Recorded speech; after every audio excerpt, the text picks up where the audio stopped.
Welcome to Paranormal Heart Podcast, Paranormal Talk with Heart and Soul. Tonight's segment is pre-recorded, streaming on United Public Radio Network, 107.7 New Orleans, 105.3 the Gulf Coast, YouTube, and any place you find your favorite podcast. Thank you so much for hanging in with us tonight. Before I get to my guest, I have to apologize. StreamYard is doing some pretty wonky things. I couldn't put my usual little intro there, so I just had to jump right in. I do apologize for that. Technical issues, apparently. So, my dear Haunted Hearts, for segment 89, I'm joined by Brian Paone. Brian is an author who spent 8 weeks inside the haunted Missouri State Penitentiary writing a horror novel about a ghost hunting gone wrong. Alone at night in one of America's most haunted prisons, he kept a diary of every paranormal or unexplained experience that happened during his stay, which was later included at the end of the book. The project's success led to another writing stay at the haunted Ditto House, where he spent 3 weeks writing the sequel, this time adding a Bigfoot subplot. I love that. He was also in a few metal bands, and apparently he is a time travel buff, and with any luck, he might even tell us a little bit about his dream car. So please help me welcome Brian. Hello. Hello, how are you? Fantastic. How are you? I'm great as well. Thank you. Again, I apologize for the technical issues. For whatever reason, the beginning of the podcast did not start, but show must go on. It's all right. We could always act one out or something. I don't know. Impromptu intro. Right. So before, actually, I'll get you to do that at the end. So what first inspired you to become a writer, and when did you realize storytelling was something you really wanted to pursue seriously? Well, I'd always been writing since I was young. When I was in 7th grade, I would spend the weekends writing short stories, and I would bring them into school. And one of my friends, his name is Jason Leck, he would read the story and then design a front cover for me. You know, This is 7th grade, right? So we're like really young. Yeah. And then I would staple it all together with the front cover on, and I would pass it around to the class. And it got to the point where Monday mornings, there was a handful of kids that would ask me, "Hey, did you write anything over the weekend? You get any new stories?" And I was like, I was like, people actually, they're terrible stories. In fact, I still have them. That's awesome. Yeah. I still have them. What I actually did to preserve them was I took all of the old stories I had written in 7th, 8th, 9th grade, and I made a book out of them, like an actual paperback, so I could have a copy. They're all like collected in a paperback. So it's kind of cool. But it was like, I loved it. I loved creating worlds. And then my stepmother bought me my first Stephen King book as a Christmas present. Nice. And I think that changed everything. What was the title? The Dark Half. Okay. My first King book. It was my first adult horror novel. Mm-hmm. Up until then, I had been reading Christopher Pike and some other, really kind of young reader-ish, horror novels, Mm-hmm. King was the first adult book where it was grown-up words, grown-up situations, R-rated, or whatever. Yeah. And I just remember going, wow, I was like, this is a thing. Like I this is what I want to do. And I never stopped writing. I minored in creative writing and American Lit in college. And my first novel was published in 2007. So it's 18 years now. My first book came out, and I have 14 published novels now. So 14 books in 18 years. So I guess I average a book every 14 to 16 months. I'm really bad at math, but that tends to be, if you take the 18 years and divide it by 14, I think I'm at like 14 months a book or something, whatever, for the last almost 2 decades. So yeah. That's a lot of books. I'm actually on chapter 3 right now of what will eventually be my 15th book. I'm doing a dark fantasy spin on the Hallmark Christmas rom-com movies. Oh, I love that idea. Yeah, it wasn't originally gonna be that. It was originally going to be a straightforward rom-com, like just really super sticky cute. But I guess I can't stay in my lane because now I've decided to bring in an evil genie who may or may not wind up being Krampus, who's like leading her astray with the guy that she fell in love with. So it started as this Hallmark, and now it's turning into a horror Christmas rom-com, which I don't even know if you can put those three things together, but we're gonna try. It's a thing now. It's a thing. Yeah, I really love that concept. Yeah, let's see what my editor says. So your book spans several genres like horror, sci-fi, thriller. Yep. What draws you to the darker or more mysterious themes? Well, two things. One, just to address the whole like genre thing, because you're right. I have a historical war novel. I have an urban crime thriller. I have, I do have a lot of. I do write in genres other than the macabre, because they say you're supposed to you're supposed to write what you like to read, and I like to read everything, right? Mm-hmm. So what the heck am I supposed to write? My three favorite authors are probably Stephen King, Ernest Hemingway, and Sylvia Plath. You put those three together and like, what the crap, right? So you got the bell jar, and you've got, anything Hemingway wrote, and then you got, Pennywise. So it's like, I don't, there's a lot of influence there. And then probably Clive Barker and Anne Rice, probably close 4 and 5. Yeah. But the other thing is I was born and raised in Salem, Massachusetts. And I lived there until I was 30. So from birth, I was born in Salem Hospital proper. And I didn't move out of the area until I was 30. So the first 3 decades of my life, I lived in Salem, Massachusetts. So I know a lot of people who became adults and moved to Salem for the allure, but they were already interested in the occult and the macabre, I guess. I hate using the word again. But when you're born there and you are 3 years old, 4 years old, 10 years old, 12 years old, 15 years old, and you're surrounded constantly, it's a fabric of who you are.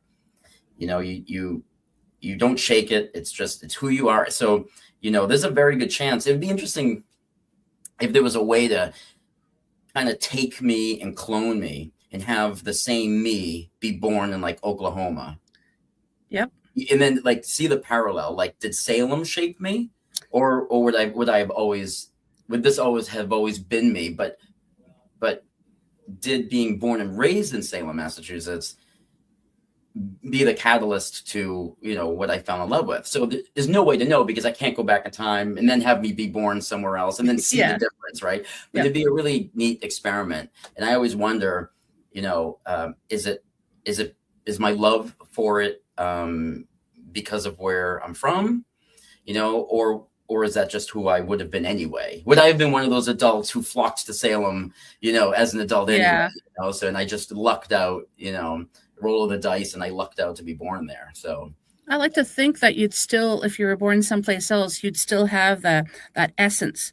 But like being born in Salem, like that probably had a big help in your creativity. Yeah, and then you throw in the one thing that the other caveat is I also lived in a funeral home. Yes. So, what was that like? We could do a whole show on living in a funeral home in the Salem, Massachusetts area, because that is a whole thing. I from 8 to 16, so my formative years. So I've seen more dead people than most people, So wow, it was nothing to walk through the funeral home, and there's somebody laying there in a casket. That was the house. Wow. And there was some paranormal things that happened while I, living there, which was, there's a handful of things because so growing up, because I was living there, in my school age years, half of my friends begged to have a sleepover every weekend, and the other half of my friends refused to even come over for like, an afternoon snack. Like half of my friends were terrified that I lived there, and the other half like just kept begging, "Oh, when's your next sleepover? When's your next sleepover?" So have a sleepover in the coffins. Don't tell my mom. Oh no. Okay. Even though she watches all of these podcasts. I guess it's okay now, right? She can't now she can ground me now. But we used to play hide and seek, and I would hide in like caskets in the showroom. Oh, wow. So yeah. Nice. What made you to decide to actually live inside a haunted prison while writing the book? The Missouri State Penitentiary? Yeah. That was happenstance. And they suggested it, which was crazy. So what happened was, outside of being a published author, I do have a 9-to-5 job. I have a regular 9-to-5 career. Mm-hmm. And I had to go for an 18-week training course in Missouri. So I lived there, right, for 18 weeks. It was like week 7 or 8, we started running out of things to do on the weekend, because we lived in like the barracks, and you just run out of things to do. We were in the middle of nowhere, Missouri.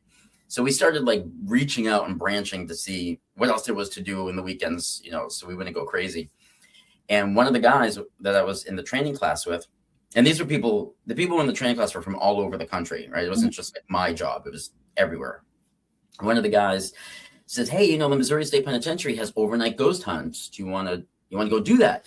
And now I've never been on one in my life. Mm-hmm. So 2024, Brian's going on his first overnight ghost hunt. You would think someone like me, who's from Salem, where I'm a horror junkie, I'm a horror, at the end of the day, I am a horror or dark fiction author. Grew up in a funeral home, and I never went ghost hunting before. Right. So I was like, yes, I want to do that. Yeah. Let's do it. Yeah. Well, we went, a whole group of us went. And I remember that when they made the announcement that there was 1 hour left, we had already been there 7 hours. It was like an 8-hour ghost hunt.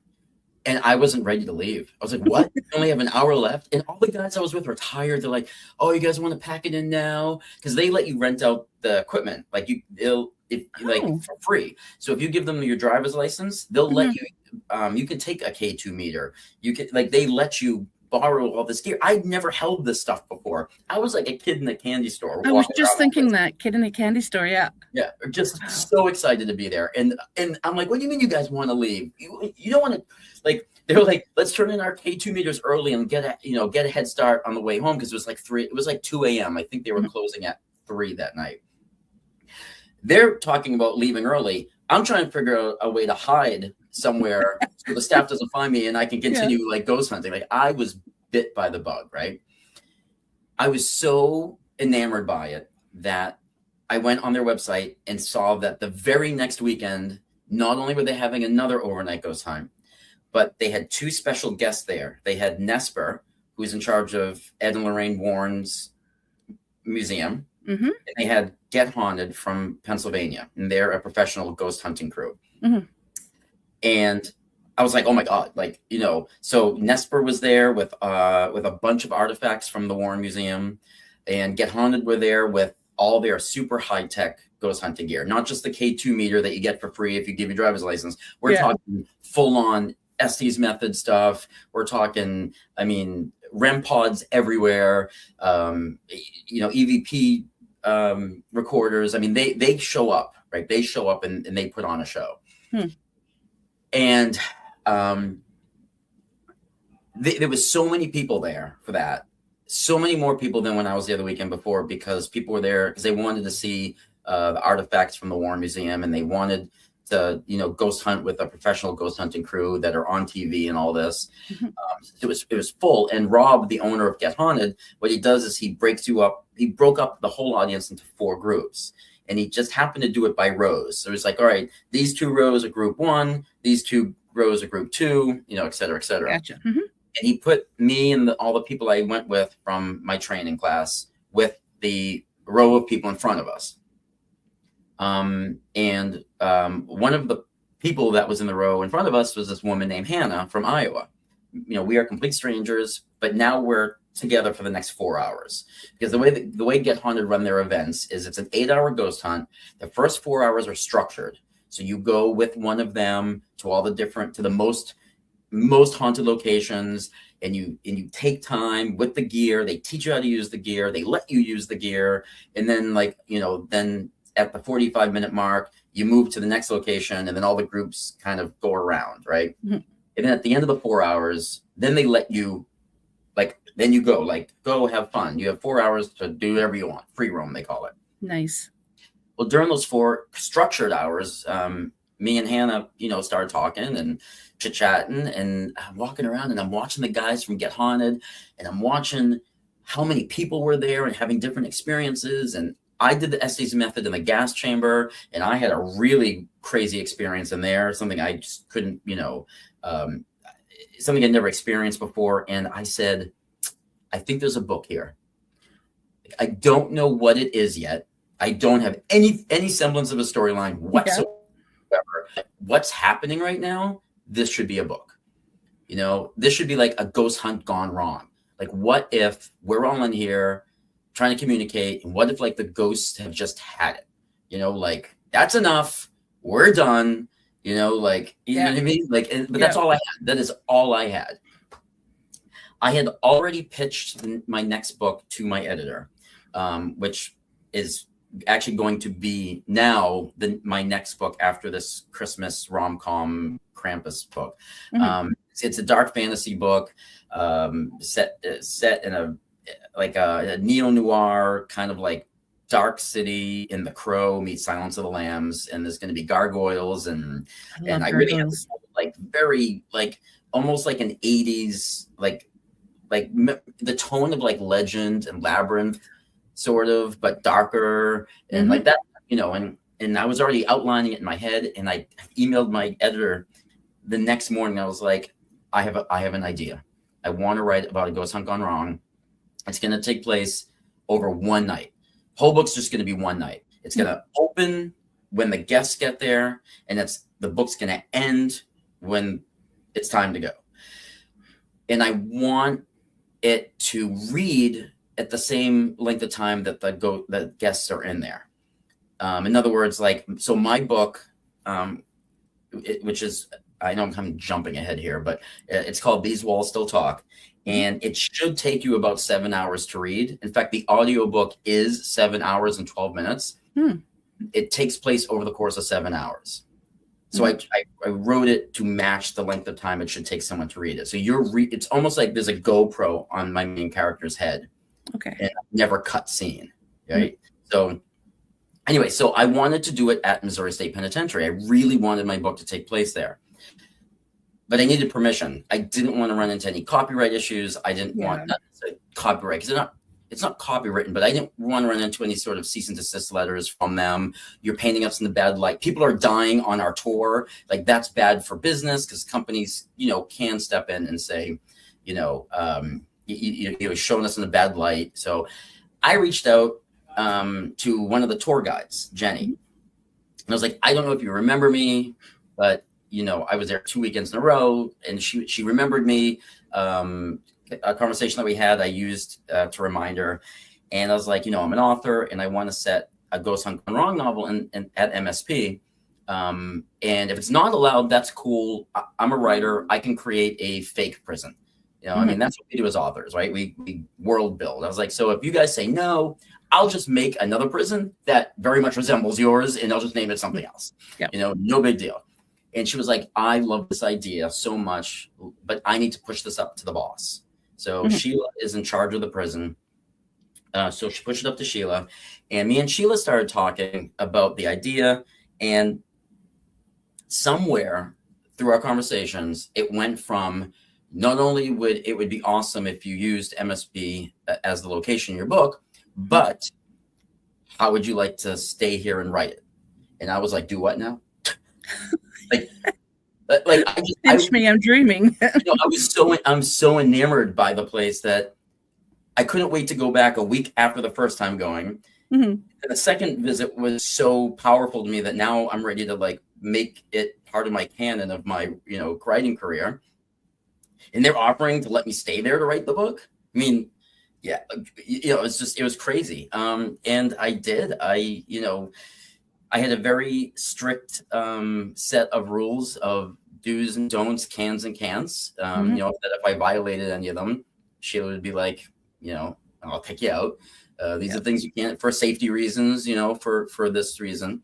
And so I was there for 8 weeks. And I kept a diary of everything weird that happened to me through the 8 weeks. And my editor talked me into including the diary at the back of the book. So I wasn't originally going to do that. I was keeping the diary just for my own like notes. And my editor was like, why aren't you putting this at the back of the book? Like, this is crazy. Like, you read the book and then you actually read everything that happened to you while you were there, on specific nights, and then when the book, when word got out through the paranormal community, which I was not part of when this started, but word, I started doing a lot of social media presence with it. I was on TikTok, I was on Instagram, I was on Facebook, I was posting every night from there. And I started to get a little bit of a paranormal community following. And when the book came out, it made a little bit of noise in the paranormal world.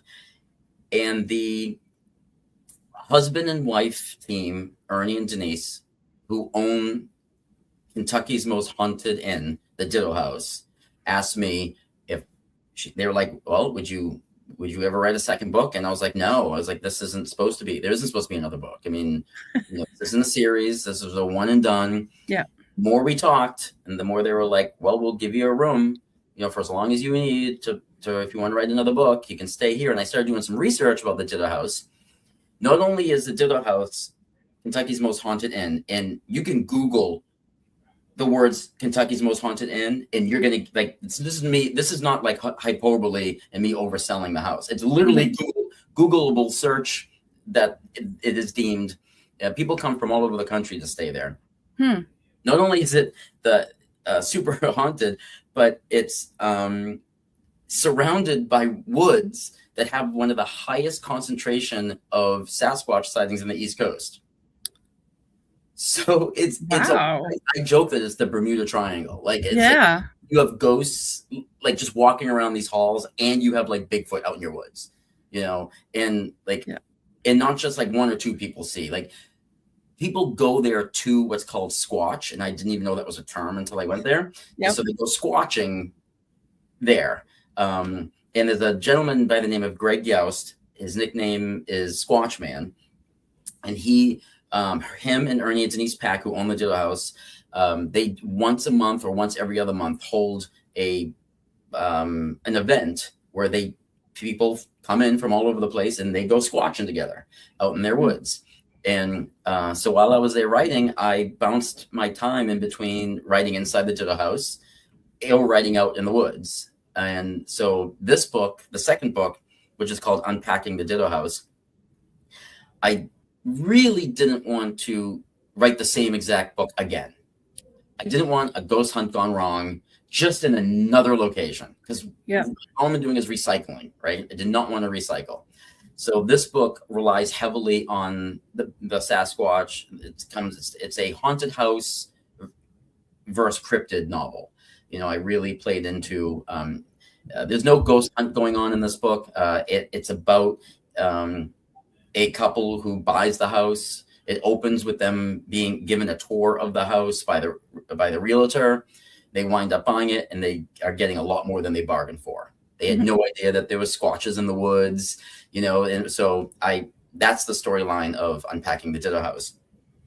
So, and I went squatching with Squatch Man 3 times, I think. And there's some crazy stuff in those woods. Like, it's, and again, I kept a diary, and again, my diary is at the back of the book, which is a completely different set of things that happened to me.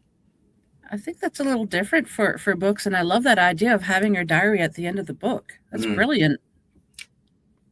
Yeah, it's hard to do that with a book where you're not on location, like I think a diary, an author's diary would be somewhat boring, like day 4, drinking my coffee again at my desk. Surfing checking my Facebook account. Like my diary is, is like crap happening to, like being in these locations away from home, trying to finish these books while stuff's going on around me. Was there a moment when you seriously questioned yourself staying at these 2 locations to write a book? Like, because I was scared? Yeah. Oh, yeah. Yeah, so we can do like each location here. So at MSP, at Missouri State Penitentiary, I remember it was one of the first nights I was there. and I was writing in housing unit 4, which used to be general population, so it's huge. I was the only one in the building. I can unequivocally tell you I was the only one in the building, because there was only one other person on the entire 47 acres, and they were in the office, which was 100 yards from me, like, sitting at a desk. And I heard a cell door close right above my head, and it just echoed through the whole building. And I jumped up, and but there was no cell door closed. So was it like a residual sound, like nothing actually closed, but I'm telling you right now, it was that old school sliding metal clang. Yep. And that was, I left, I closed my laptop, and I ran to the office, and the only other person who was on the property was sitting at the desk, with a Starbucks. They were not in there. There's no way, like, I had a couple, I saw a bunch of things. I had some run-ins. There's a ghost there that's frequently seen by a lot of the guests, and the staff sees it constantly. They've named him the Creeper because he kind of gets down on like all fours, and he can scamper across the walls like a spider. Oh, that's really creepy. I saw him twice. The first time I saw him, the second time I saw him, so whenever MSP has, they have a uniformed police officer on duty there. And they had a cop that night, and I don't say she's a believer nor a skeptic. She was just there doing her job. Yeah. Like, the cops don't go to ghost hunt. They're there for a job, Yep. That's their duty for the night. Well, we were sitting and talking, and it was me and her, the police officer, and one of the tour guides. It was just the three of us. And we're having a conversation about, I forget what, and she's in the middle of the conversation says, something is touching my right leg. And me and the tour guide, and she was too scared to look down. And me and James, the tour guide, looked down, and her entire right leg was gone. Like if someone had taken a pillowcase and like draped it in front of her leg. Okay, right? Yeah. You couldn't see her leg. You could see her left leg, but her right leg there was like nothing. It was like void, right? And she said out loud, whatever is touching my leg, I really wish you would go or stop. And the three of us watched the Creeper run across the floor and disappear underneath the sink into the wall. All three of us just looked at each other like silence, and we were like, and we're done. And we got up. It was like covering her leg, and it did that whole like scamper thing across the floor. Yeah. I'd never seen anything like that before. And I think I screamed, she screamed, James screamed, the Creeper screamed, we were all like, it was something. Oh, if a haunted place could remember every person who entered it, what do you think the MSP and the Ditto House would remember about you? Oh, he's back. MSP, he's back again. He plays terrible music. Yeah, so I think the Ditto House was interesting because the longer I stayed there, the more activity seemed to happen. It was almost like they were getting comfortable with me. Yeah. It ramped up the longer I was there. At MSP, there's so much activity there. And there might be so much energy there that you don't even know if you're looking at the same thing twice. They have shadow figures everywhere, and you don't know if it's the same person you saw the night before. Mm-hmm. They have so many shadow people there. They call them the Peekers. That they have a T-shirt they sell, which I own. It says "Don't fear the Peekers." Oh, because they're so common. Like you see them all come peeking out of the cells and stuff. They're just I think maybe they would remember that, I was very friendly and I talked out loud to them a lot and I was respectful. And I was trying to tell their story in a horror version way, I guess. Yeah. And probably they're used to paranormal teams going in, and sometimes I wonder if they're saying, oh, it's the weekend. Oh, who's going to show up this time? But you were there writing a book, so they Right. probably were curious about that too. Yep. Yeah. We had the book release party back at MSP. Mm-hmm. June, July, August, September. What's 12 minus 3? 9 months after I left.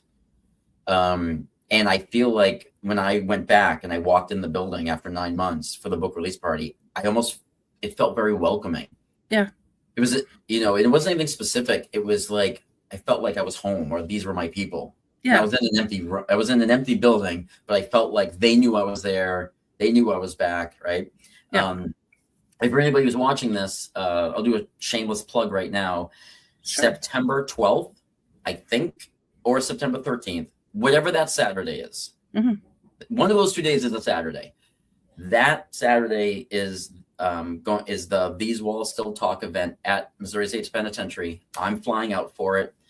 The whole staff is going to be on hand. We're going to be selling books, and we're going to be doing tours. I'm going to be taking people around to all the locations where I wrote, to all the locations where major scenes in the book happened. And then we're going to let people go free roam and investigate on their own. So if anybody who's watching this or listening ever had the itching to go to Missouri State Penitentiary to ghost hunt, that would be the day to do it, because I'll be there. And we're making it an actual event. Nice. So, I really wish I could go. That would be so fun. Yeah, it stinks that Missouri is in the middle of the country. It's like not easily accessible to anybody, but we're hoping, people, the book's been out long enough now. So I'd love for people who have read the book to be like, oh my God, like, wait a minute, the author's going to be an MSP and he's going to be giving talking about it and walking people around. Yeah. I'm going to go to that and, see where all these things happen. See where, in his diary, he talks about, when this thing happened to him. So I don't, there's not a lot of books that aren't historical, that are 100% fiction, where you can visit the place. Because a lot of books are made up locations, right? I know the Stanley Hotel is a pilgrimage for a lot of Stephen King fans, because that's what the Overlook was based off of, but this is MSP as it exists in my book. The Ditto House in Kentucky, you can book a room if you want to stay there overnight.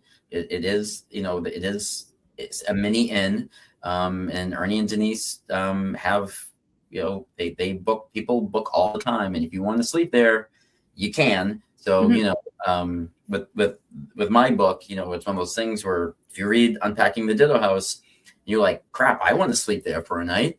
You can, they open the house up for guests to sleep. So that's a lot of fun too. I wonder how many people spend the night knowing it's haunted, but they don't stay the night. They're just like, I had enough. Yeah, I don't know. I've never had that conversation with them. I don't know if you know the TV show Haunted Happenings. Is that the name of it? No. It's on Discovery Channel. That's wrong. It's not Haunted Happenings. Haunted Discovery. Haunted Discovery. Discovery. They did a whole episode. Yeah, they did a whole episode of the Ditto House. They filmed. Yeah. So that kind of helped the popularity of the house, and a lot of people wanting to stay there after that. And they got some stuff on the show, because they stayed overnight. And Ernie and Denise vacated, and they got a lot of stuff on camera. They got a lot of readings, and then, then I go stay there for 3 weeks and write the stupid book.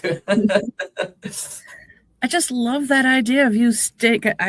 I'm sure other authors have done that with other books, not necessarily this genre, but it's just, to me, it's just so intriguing that an author is staying at the location where he's writing the book, and then having that event afterwards. It's almost like watching your favorite movie, and then you get to go see where they filmed it, and then get to meet the author, and that's really amazing.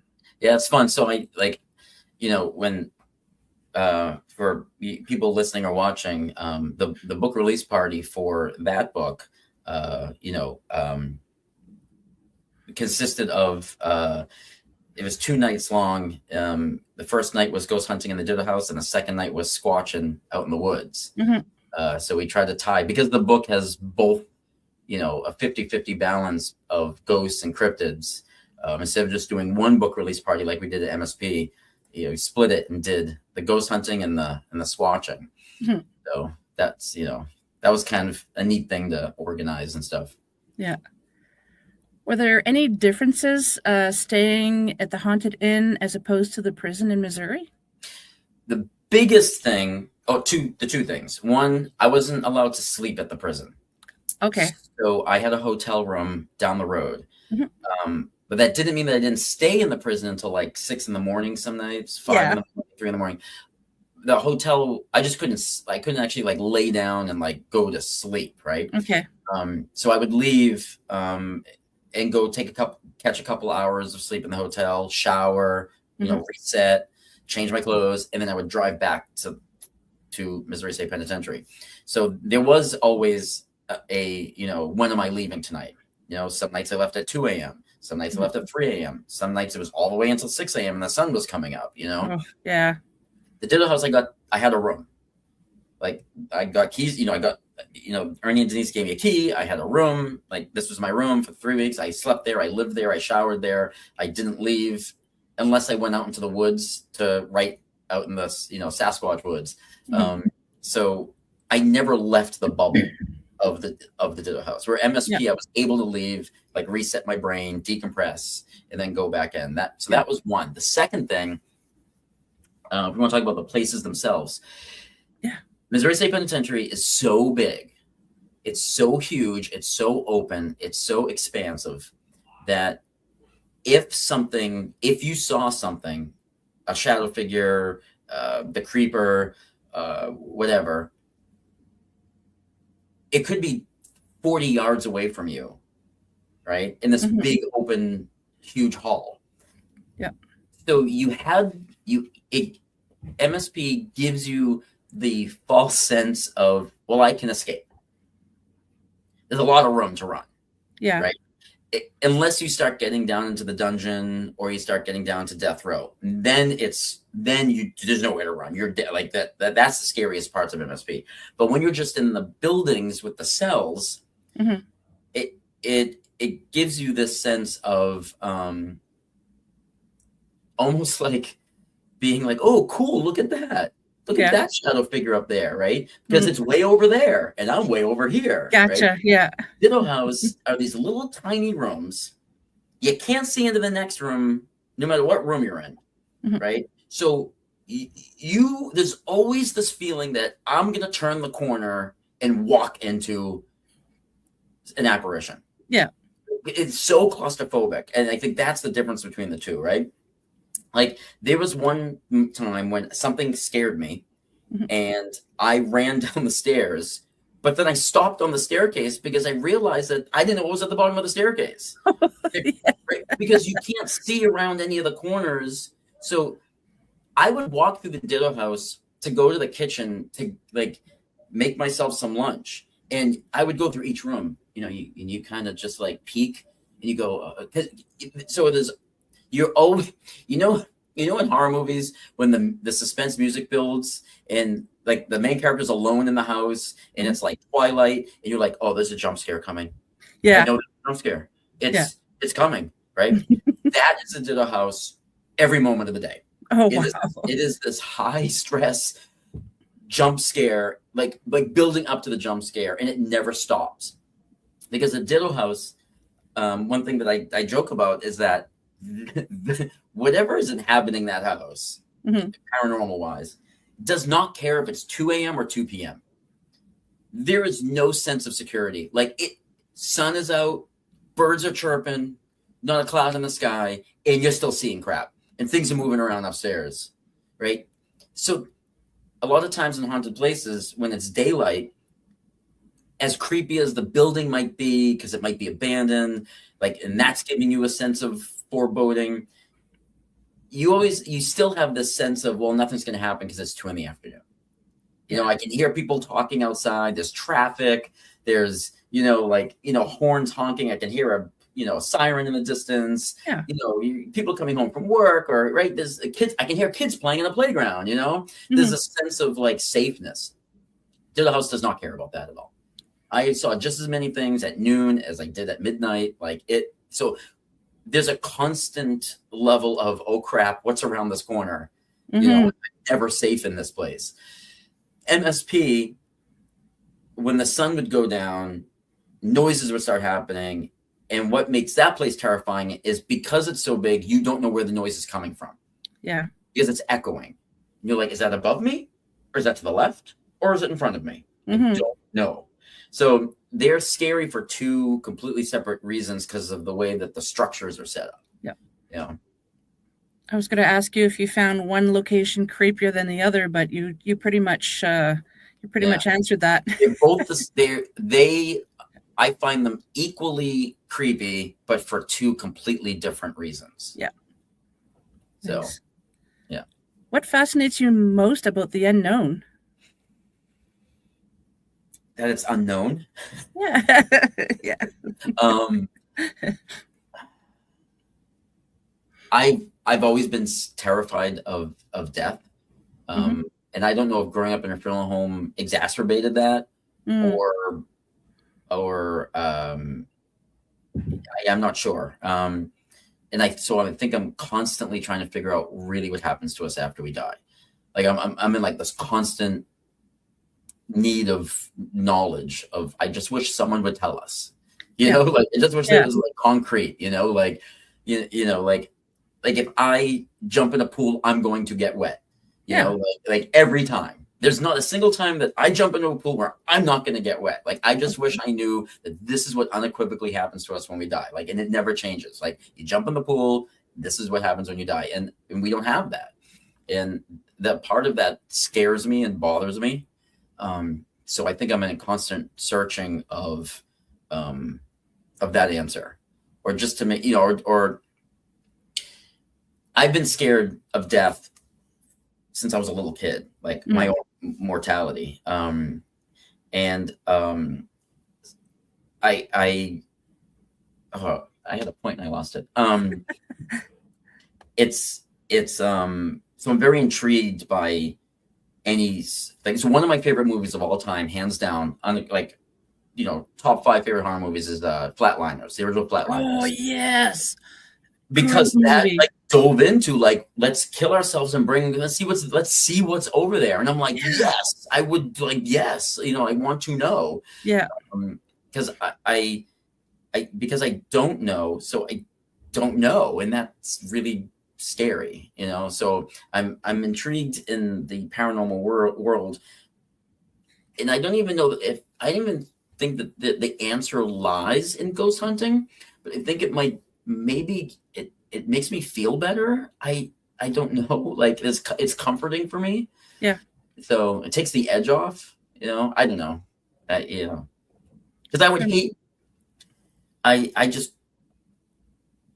would hate to find out that this is it. Right. That when we die. Yeah. We snap out of existence and we're done. Like our consciousness ends. There's no more thoughts. There's no more love, there's no more hate, there's no more art, there's no more. To me, that frightens me. See, what, that there is more or that there is none? No, that there isn't. Right, me too. I think so that's my thing. I just want that to continue in some capacity, and I just don't want to be nothing, or all of us to be nothing when we die.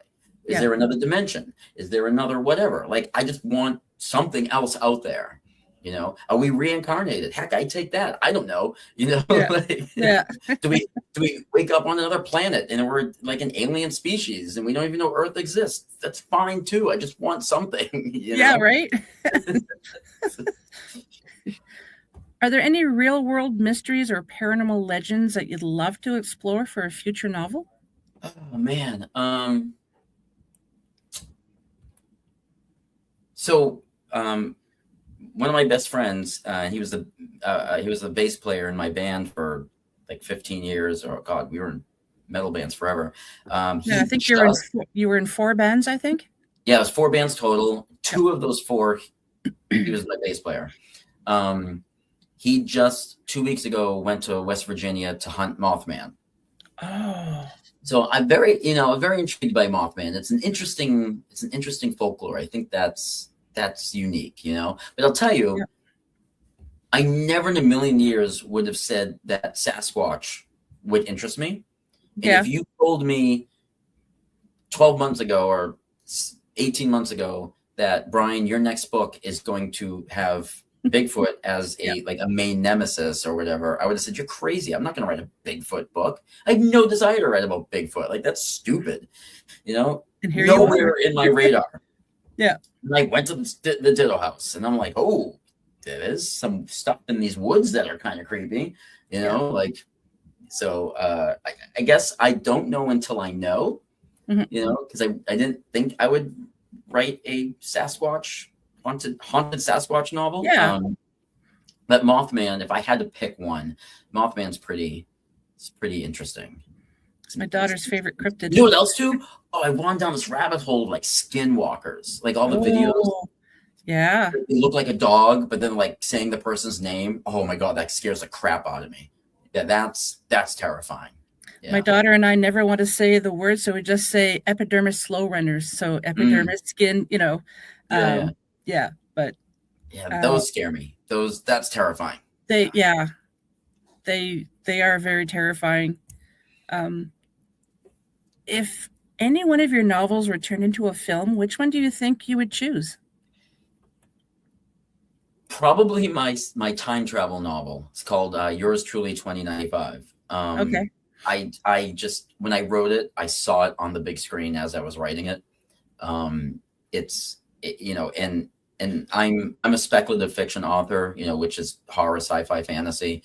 I don't do a lot of sci-fi.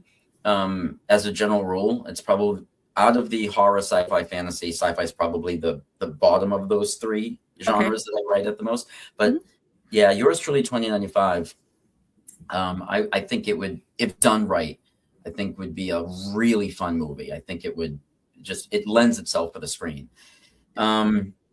Or either of these two, or These Walls Still Talk or Unpacking the Ditto House. If you get a good horror director in there, and I think it would be fun. I also have a book called Tomorrow People, and it's a cyberpunk dystopian novel. Kind of like Johnny Mnemonic meets Mad Max meets The Maze Runner. Oh, I think that would be great on the big screen too. I think that lends itself to it's almost like the Running Man, Stephen King type big deal. So I think that would be fun to be turned into a film. If anybody is listening to this episode and you're into the movie producing side, these are amazing ideas. You need to contact him. People like me want to see these movies. Yes, me too. Right? Is there any advice you would give aspiring horror or speculative fiction writers? Yes. My number one rule would probably be have a professional editor. Either that there is so much wealth and worth in having a professional editor work with you, and not like your mom or your old college roommate or one of your coworkers who says they like to read, because those people can give terrible advice. I speak at a lot of writer conferences all over the country every year. And usually after I do my panel or I give my presentation, I'll have new authors coming up to me and saying, yeah, my book's ready to shop, or if they're going to self-publish, and I had, my sister, I had my sister edit it. I just go, I don't even if your sister is a professional editor, because it's your sister, she can't remove herself that her brother wrote it. Right. So, because I have an author I've been friends with now for about 8 years. Her third book is about ready to come out, and I've been fighting with her for 8 years because her mom is her editor, and she swears to me up and down that nope, my mom puts on the editor hat and takes off the mom hat. And I'm like, no, she doesn't. You know why she doesn't? Because I read your first book. Oh, and that's not me. I'm not slamming her as a writer. I can just tell where mom just became mom. Like, like an editor is supposed to be, I don't care about your feelings. This is the best thing for this book. And take it or leave it. But, so I'd say that people don't put enough stock in a really good editor, Yeah. Yeah. I mean, I preach that up and down. And two, if you don't think that readers judge a book by its cover, then you got another thing coming. Yep. I do anywhere from 25 to 30 book festivals a year all over the country. In fact, I'm doing one tomorrow. As soon as we get off this, I've got to go pack up my car. I have one in Baltimore, Maryland tomorrow. And your cover is what's going to make somebody who's walking by your booth at a book festival or a convention or whatever, that's what's going to make them stop and come towards you. Yep. You can wear the most outlandish outfit in the world. You can have a bullhorn and trying to say hi to everybody. Your cover is what's going to bring them to you. Once they're at you, now it's up to you to have your elevator pitch perfected. Yeah. Because if you don't have a good elevator pitch, your cover could be amazing and you've lost the sale. That's another thing I preach. Yes, people judge a book by its cover. We're probably the only profession where people judge a book by its cover, right? Not even movies, because movies have trailers. Yeah. Like I have a book trailer for every single one of my books. But that's not common. Every movie has a trailer. Even music. There was a time when we had physical music shops. I mean, I bought in a few albums where I didn't even know the band, but the artwork was pretty cool. Yeah, I did too. Yeah. We can't do that anymore because we're not flipping through artwork anymore. We're not flipping through CDs or vinyl or cassettes, right? And so I truly believe that books are the last piece of art where people are judging it by its cover. And so that's super important too. I've always judged a book by its cover. It's just if it grabs my attention, then I want to read the back, see what it's about, And also to make sure that the cover matches the genre. Yeah. I can't tell you how many book festivals I do where I have some, newbie author whose booth is next to me, and you look at the cover and you're like, oh man, did you write romance? And they're like, what? No, it's like splatterpunk. I'm like, that doesn't look like splatterpunk to me. Like, if you're not giving off the vibe of the tone of the book, then you got a problem. It's kind of like back in the day when I'm going to be aging myself here, but when music videos first started, I find the video, they acted out what the song was about. And I find now it's not like that. Yeah, there were many stories. Yeah, and it was amazing to watch, but not so much now. Yep. So we have a few minutes left. I just want to touch on your music just a little bit, if that's okay. Have you ever used real paranormal or dark experiences as inspiration for a song? No. Okay. Is there a reason, or that's not the...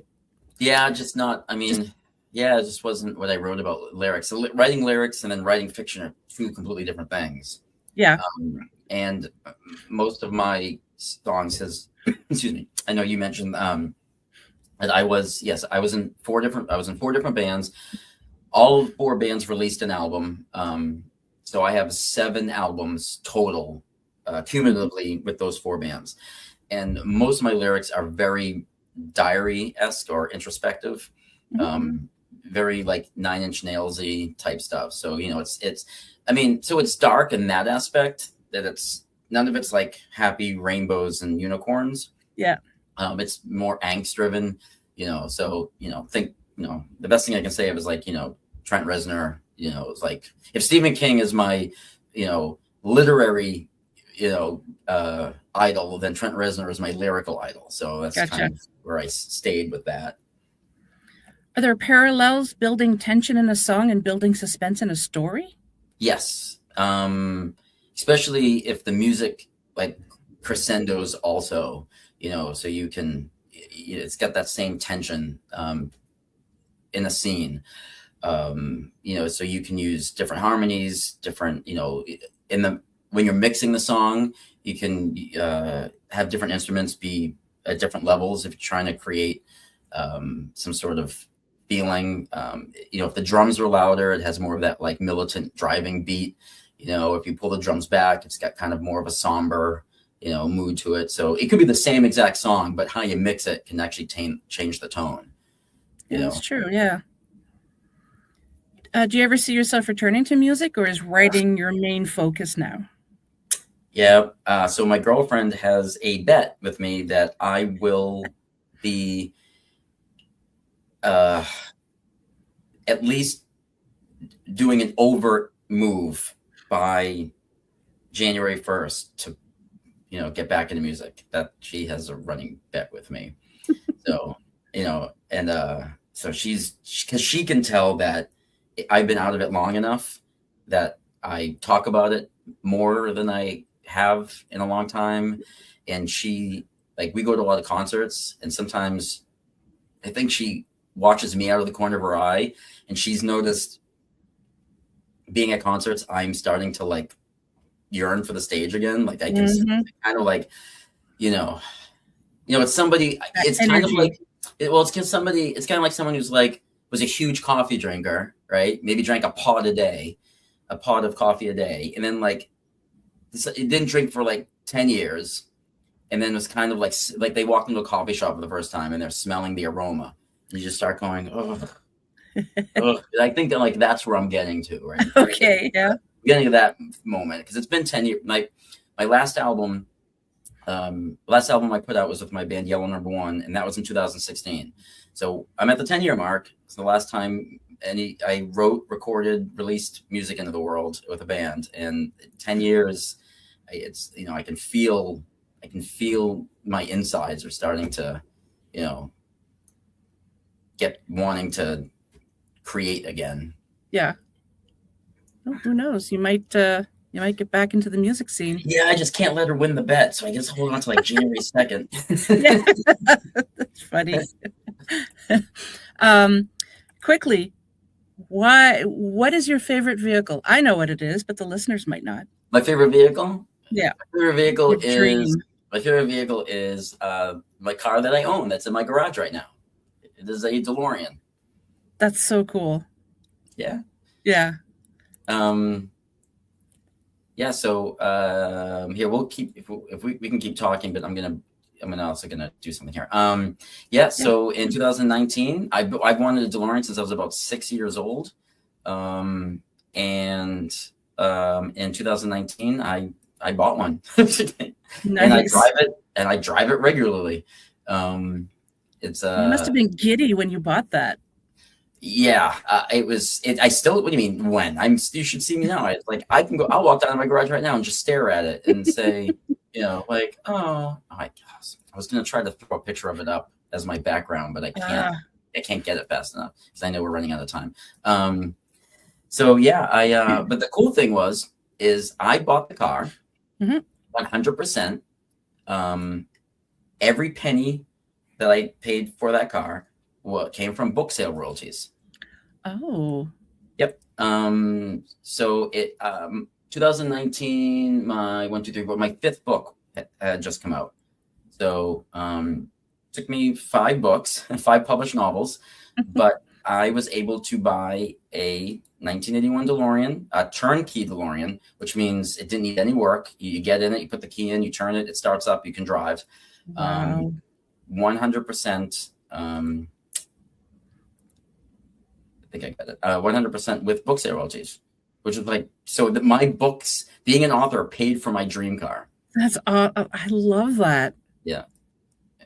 It's great that you were able to do that. Yeah, ready? I'm going to back up. Oh, that is beautiful. That was like 5 a.m. So of course I got all the lights up, the glow kit and all that. So that's in front of the Capitol in Washington, D.C. This building right here is the nation capital, Washington, D.C.'s capital. So, yeah, that's my baby. Oh, you're so lucky. So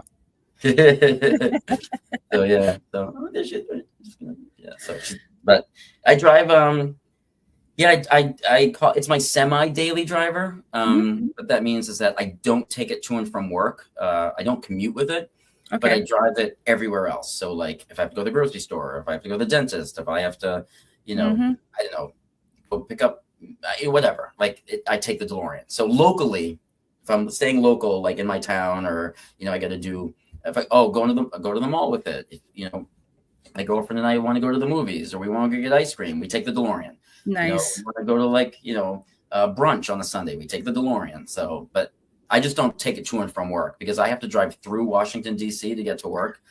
Yeah. I can't, I don't feel comfortable. So I don't blame you. I do have a stupid, boring Hyundai for my commute to and from work, but the DeLorean is my get around town car. Yeah, your baby. It's my baby. Yep. Awesome. Well, could you please tell the audience where they can find you and where they can find your books? Sure. So brianpaone.com. So it's my name spelled exactly like this. Just put a .com at the end. Yep. If you buy any of the paperbacks off my website, I sign them. That's the only way you can get them signed, unless you come see me in person at one of my events. On my website is a tab that says events. You can click that and it'll tell you where in the country I am, my whole itinerary. However, I am also on Amazon in every country. I'm in Barnes & Noble, Books A Million, Walmart in every country. And if anybody's watching from the UK, there are a lot of UK stores that I'm in. Nice. Like chains that only exist in the UK. Things that don't exist here in North America. Yep. So I can't remember their names, but I just know I'm in them. So like basically like pretty much every bookstore in the US, in Canada, in Australia, in the UK, and a lot in Italy. Oh, that's cool. I don't know why. Maybe it's because I'm Italian. Like I'm paying. Yeah. Well, I'm It could be 50% Canadian, I'm 50% Italian, right? So Yeah. it might be, but I don't know. Every month I get royalties from Italy. Just blows my mind. Like who's over in Italy like buying my books? Yeah. Is your book in English or Italian? No, it's in English. None of my books have been translated yet. Wow. We didn't. So my publishing company looked at the cost and the return on investment and the cost to whatever ratio, I forget what the word is. It was too great. It's like we don't know if we're going to sell enough books to have them translated, right? Just let them be. And I'm selling them. I've sold a bunch in Russia through the years. That's amazing. Actually weird because I don't know how they're getting my books, but they're coming. The sales come from over there. Well done. Yeah, I know. Awesome. Well, thank you so much, Brian. I really appreciate your time. I'm going to have to bring you back to talk about growing up if you're interested. Yeah, sure. Absolutely. Yeah. So if you have a couple of minutes, hang tight. I'll say farewell to the audience and then we'll just chat for a little bit if you have time. Absolutely. Okay, perfect. Thank you for having me. My pleasure. A huge thank you to Brian Paone and to you, my wonderful haunted hearts, for tuning in. I also want to thank UPRN 107.7 New Orleans, 105.3 the Gulf Coast for carrying the show. And if you enjoyed tonight's episode, please like, subscribe, share, and comment. It truly does mean the world to me. And if you'd like to be on the show, you have guest or topic ideas, or just want to say, hey, Kat, what's up in Ontario? Drop me an email at paranormalheart13@gmail.com. And I'd love to hear from what country you're listening from. So until we meet again, take care of yourselves and each other. Much love to you all.